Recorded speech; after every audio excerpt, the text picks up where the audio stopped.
Hey, Niels Mahoney here. We're at the first of a series, possibly, maybe not, of conversations with people who are sort of locked in. I'm thinking of calling it Corona Conversations, which may be a little old and jaded, not unlike our first guest, who is the young Morgan Jones, the young, vibrant and beautiful Morgan. Hi, Morgan. How are you?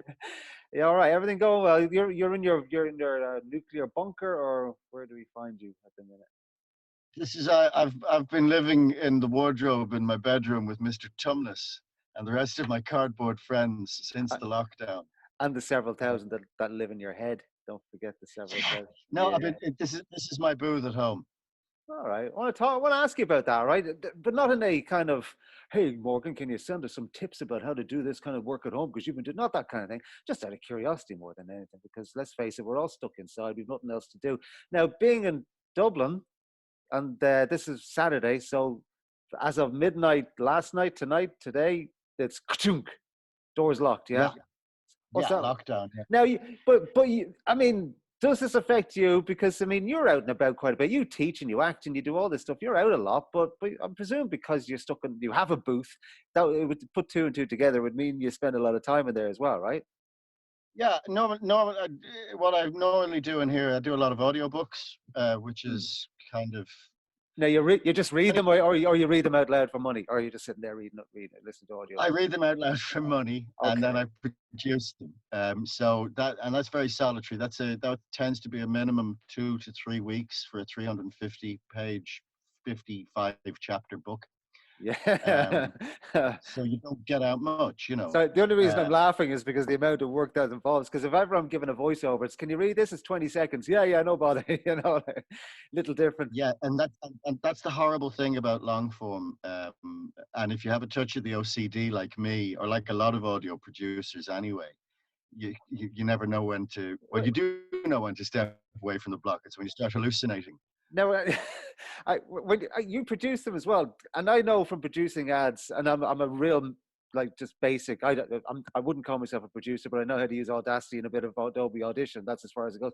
But we're taking out the pops and the bips and the bops and all this kind of stuff. Like if you've got a 10-hour production there, do you have to do all that as well?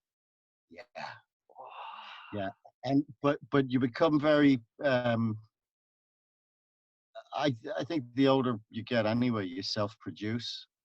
You Yeah, know, I think yeah, yeah. I find myself an awful lot of the time on set, for instance, or particularly in theatre and rehearsal rooms. I used to see older actors do it, and I thought, my God, he's so cool. He knows exactly what he's doing. And I realized, no, all along they're just going, yes, absolutely, I'm going to do exactly what I want. So that's pretty much no. So no, I do self-produce. So when I'm reading, Yeah. I've got cans on, and if I hear my nose go, "Ding," or there's a real, or sometimes you know that sound that your jaw makes independent of it, and you have no idea where it comes from. Why does it sound like somebody's kicked me in the thorax? Yeah. Anyway, yeah, you stop and you just cut on from that. So you try and give yourself as clean a session as Yeah, possible. so I didn't know you produced But as the well. sessions are an hour and a half long. All right, so you pace You what? yourself. I didn't know you produced yourself as well. But besides that, you pace yourself. Is that what you're saying? You don't go in and just read the whole bloody thing and then come out 10 hours later exhausted and No. malnutrition. No, okay, yes, fair. I tend to, if I'm working on a book, if I've got a clear schedule, I will start recording at about 10 o'clock, Yeah, run until about 2 o'clock. That'll give me about an hour and a half of fairly clean audio. yeah. And then the idea is to go for a walk, clear your head, come back Not anymore, and mate. Not produce anymore, mate. this. You're not going for a walk No. now, are you? Hey. Well, Yeah, no, the thing two is, kilometers. what you do is, because I'm only human, you record in chunks and chunks and chunks, and other Yeah, stuff happens. yeah. And then about an hour before you've got to deliver the thing to ACX for Audible, you go, ah! And um, I produced one book. I pulled 30 hours without sleep. That's the other, when you're working for yourself, you can go, yes, I'll do stupid It's stuff, always a good idea. illegal stuff. Yeah. The final, I think, hour and a half, certainly the last three chapters, I was in a fugue state. I was sitting here cutting and Well, waking up, here's the thing, right? and but it was beautifully cut. Was it? It was like I you was were on something. hallucinating, cutting in my sleep. Back on acid again. It's like the good old days. Yep. Do you this is, I didn't even think I was going to ask this question. When you're reading something, do you know what you're reading, or again, the majority of stuff I'll get is a minute 30 seconds. But ask me, what was that ad you did today? No idea. Couldn't tell you what it was. They're just words. Do you know what you're reading? Do you remember any of it, or are they just a series of words and you know the inflections automatically? No, I cannot. The thing is, the books that I've done 7 books by a guy called Queve McDonnell, Uh-huh. and called the Dublin Trilogy. There's 4 books. The I first 4 see. books are called I the see you Dublin Trilogy. tweeting about that. Yeah, yeah. And the thing is, they are very, very entertaining. Okay. And for a rattled old voice whore like me to be given the opportunity to do, because so in America with I've spoken to Phil Proctor about this in the States. He's done a lot of audiobooks, and a lot of his friends, colleagues have done audiobooks. And in the States, they have this thing where audiobooks they're read very carefully, as if not to scare the old people. And if there's another character, there is an exceptionally long pause, and "No, I won't," said Superman. Yeah, I've So listened to there's so no, mave audiobooks. That stuff drives me mental. it's like Hal on Thorazine, and that's just the style. Yeah. Whereas Queef, when he came to me, he said, "Look, I've got a lot of different characters, and they they've expanded into America now. The characters, they've traveled to America, and they're set there. The later books, but certainly from a point of view of looking for an Irish actor to read, he wanted to get a lot of voices out of it. So it's I actually have great fun doing the Oh, characters. okay. All right. Yeah. But Because but I hate. there is the flatline audio book read, which just leaves it up to your imagination, and like you did with the American voice there, it's just porridge, and you have to add your own stuff to make it interesting, right? Yeah, exactly. Usually alcohol, and uh, I yeah. So anyway, but the thing is, when there's a lot of the characters are recurring characters, and I find when you're reading them, it's a bit like when you're reading to your kids. You have to let go, and Yeah. Okay. so you become the character. And um, while I'm very careful when I'm reading here with my cans on, listening, when I'm checking the narrator bits, Mm. that's fine. I'm in complete control. Where you have to do a lot of production is when you have characters like there's a character, Bunny McGarry, who's the main character in these books. And he's an absolute lunatic of a policeman from Cork who says stuff like, "I'll stick that fork so far up your arse, you'll be walking like your Aunt Susie." Now, it's great character, great Yeah. Yeah. dialogue, but he's really undisciplined on microphone. Right. Of course. Yeah. Yeah. Yeah. So Yeah. when I'm 4 in the morning here with a cup of coffee, wondering if I can afford a cigarette, Mm. sometimes I'm listening to him and I have conversations with him going, "You bastard!" Yeah. Yeah. But Yeah. it's Yeah. me. Hey, here's the thing, though, because you're an actor primarily, right? I mean, I know you did the voice. I mean, you were on every ad in Ireland for about 20 years, and then you went back into the acting. And now you're kind of mixing the two together, right? So you're kind of Yeah, mixing. that's recession for you. Well, there you go. You do whatever. Yeah, you're sweeping the roads and working at the takeout. But does the acting? Do you have to be a good actor in order to do this stuff? To read audiobooks. Yeah, to do what like you do, the way you read them. Um, I mean, not everybody can. You've been doing this since you came out of the womb. Not everybody can do this kind of stuff, right? So yeah, I, I, I, I have a slightly different view of it. I'm really, really fortunate, I think, uh, that whatever monkey millions of years ago took those mushrooms and had an abstract leap, and that's why our species value. yeah. Most of the species don't really understand why they value art and culture and all of that. Totally, totally. But in There goes your phone. Your phone's on something as well. yeah, Nearly got a lovely view of your knees there, Morgan. They're fabulous as ever. well, it's the nuts you don't want to think. But what was I saying? I don't No, know. yeah, I wasn't really listening, to be honest with you. I never do. No, I could have been born on a planet where the ability to sound like other people Would be and useless to you, and yeah. and fall over would quite rightly mark you for an early death because you're useless to the rest of the tribe. Yes, yes, yeah. Yeah, so I'm like a pig in shit. We're, People we're, like city. we're all going hunting. Well, you do that. I'll do my Ken Dodd impression for you, and I'll see you back here in half an hour. Yeah, yeah, useless. This had better make that bison really tasty. That's right. Do it with him. Oh! He's going to laugh so much he's going to fall over, and you guys just grab him. It'll be all right. Tell me about where you are. Tell me about where you, because I don't know about you, man, but I'm getting. I was interested at first in seeing people saying, "Hey, look at my home studio," and then I realized a lot of people now are taking every wire and computer screen down from the attic, putting them on a table, and taking photographs of it and saying, "Look at my home studio," and it's not. We know it's a laptop with a USB key, but you've been working in your home setup for a long time. What do you have there? I'm not talking gear because I don't know one bit of gear from another. You know, just like what do you do? Ooh, I have, let me see. I'll just show you. Well, you've got audio Come with me. tiling on the top anyway. That's always a good idea. That's my microphone. Ah, look at all that. You see, that's the proper gear. Yeah, nice. I have a lot of acoustic foam on the wall. Yeah, you have a good bit. Yeah, and on the roof. The ceiling. You need it up there. That's my big monitor. The computer is actually down here under the desk. Yeah. But it all comes up here, this big monitor, so that I'm not. I found the first couple of books I did, when you're editing like that, you wind up with terrible neck and back strain. Yeah. So at least if I edit looking up, that makes a difference. But this and that's just a duvet. Yeah, I can hung off. Yeah, that's a really great idea. I used to have one. It was a walk-in wardrobe, and I did all that with it. Right, it was a stand-up jobby, but I'd have. I still had the doors, but I had a massive, big, heavy curtain rail that I'd use, like that. You're using the duvet there. It just dulled everything, right? Just like it's whatever you have, isn't it? Look at that. That's brilliant, isn't it? That's brilliant. And it's that's a standard interior door. They're hollow. Yeah. Drilled a few holes in it. Okay. And just for the laugh. Extruding foam. Yeah. So it's now a solid core door. And one of the jobs I'm doing actually later this week is I've got an old single duvet. Yeah. And I'm going to clad the inside of the door.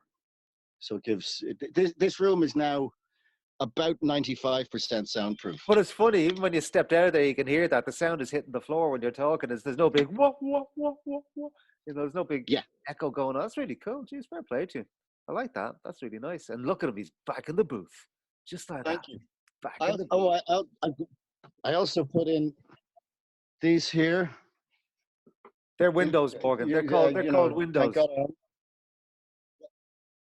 They're made from molten jam. No, these are extra interior windows because until I put them in this room, I could hear next door's dog. Yeah, basically a very anxious creature. Just I used to get an email every time I used to record. Could you please muzzle the hound? Yeah, but that's the thing as well, because if you're at home, you got to make sure everything's airtight. I wasn't going to do like a tutorial on how you do your stuff, but I was curious because I saw the setup there. I didn't know you were going to be in your boots. That's kind of interesting the way you do that. It's nice. It's way better than the shit storm I've got at the minute. So fair play to you. But it's a very good place for me to hide. Well, there's that as well. No, but that's the thing I was trying to say, because we had people onto us during the week saying, "Oh, I've got to set up a home studio. What do I do?" And I was like, "Well, it doesn't matter what you do, as long as it sounds good. It doesn't like." That's what I'm saying. People are making it on Instagram and Twitter, making it look like they're in the middle of BBC Radio 1 studios. It can be an absolute kip. It doesn't matter as long as it sounds decent and you have by fluke or by whatever. Just make it. That's the whole thing. So it's the main thing is getting rid of the sharp bounce. That's it. Giving yourself deadness. Lots of carpets. I throw out no carpets. Yeah, that's right. That's right. Anything bigger than a sweater gets stuck to the wall. Where are the people you see at the back of the carpet shop picking up the remnants and sticking them in? Yeah, that's it. Brilliant. I love it. Actually, last question, just regarding not being able to go out. Is that going to bug you or affect you, or how does that impact you? It's a walk in the woods to me. Okay. Well, I mean, I spend probably, if I'm going to analyze things, when I'm not booked, when I'm not doing a gig, if I'm not doing an acting job or an audio book or whatever, or if I don't have a lot of work coming out of here, as an actor, I'm really, really used to spending a lot of time sitting in confined spaces with no Wi-Fi and nothing to amuse me but this. Yeah. And I have to say, this has been a walk in the woods. I've got Wi-Fi. All of my guitars and pianos are in the house. My my youngest son is great. He's got a wonderful attitude. My older kids, they're all self-isolating with their partners in their apartments. My 18-year-old and 24-year-old who live here with me, this is the end of the world for them. They don't know what to do. And I'm going, I lived through the 70s. We had no Wi-Fi. We had, you know. I remember VHS, darling. Yes, exactly. So yeah, no. So I'm finding this a walk in the woods. I'm writing a book. Yeah. I'm getting. I've got a lot of. That was used to be your Twitter bio. I'm writing a book, isn't it? Or what was it? And so are you, or something like that, wasn't it? Like everybody was. A book, and neither are you. And neither are you. That's what it was. Yeah. That's what it was. Yeah. Well, I got oddly enough, I got an idea for a book about a global pandemic when I was working on a vampire movie. Where'd you get that one from? Jesus, if you wrote that last year and published it, wow, you would have been on a fortune now. There's that timing again. Yeah, but the thing is, like, mine is this is it being fiction. It was always going to be something. It was actually intended as a TV series because it's kind of like a zombie thing. Yeah. Not as hackneyed as that. It's different. I found myself suddenly with all this time on my hands and real life research. Every time I open up the paper or look at Facebook or look at a news thing, it's like I could twist that just a bit and use it in the book. So that's why I'm doing it. Well, I'm doing. Go ahead. No, I've done like this week. I'm staying busy. I've got an animation job coming into this booth next week that I would normally do in Galway, but needs must. We're doing it all remotely. I've got a couple of regular ad gigs coming in. I'm doing a lot of self tapes, but then I do that the other side of this curtain. That's if I do a self tape for a part, it's in this room as well. And self tapes is how I get most of my film work. And increasingly now, every casting director wants you to do a self tape. Hilarious. So I've been really busy. I've been about 12 different people in the last 2 days. But anyway, I think it's survivable. It's all, I mean, I'm down like everybody else. There's aspects of the lock-in that kind of piss me off. I was supposed to be in Iceland last week. Weren't we all? Who wasn't?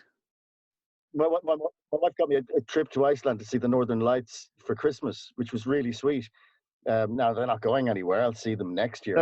They'll still be there, yeah, but you won't. Yeah, that's the point. Yeah. I was also supposed to be going to New York next month because the vampire movie I was telling you about was supposed to be premiering at Tribeca. So that's gone. I saw that. I saw that. Yeah.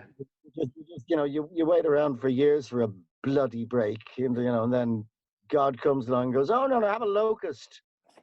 You there, the balding atheist. Yeah, the one who I've really fucked up. Yeah, it's on you. Do you remember that break you were looking for, Morgan? Have I got a surprise for you? Listen, we'll go. It's your spine. Go and put some hand sanitizer on, and we'll keep yourself well and comfy in there. You look really uncomfortable. You look like totally depressed. So good on you. This is the man who's in it. Look at him in his natural environment. He's in his what's unusual is I can't remember ever having been in this booth wearing pants. Well, it's an honor that you put them on. So when you work, it's an honor and a relief. You just kind of wander in. I spend most of my time. Yes, it is. Well, my wife did say.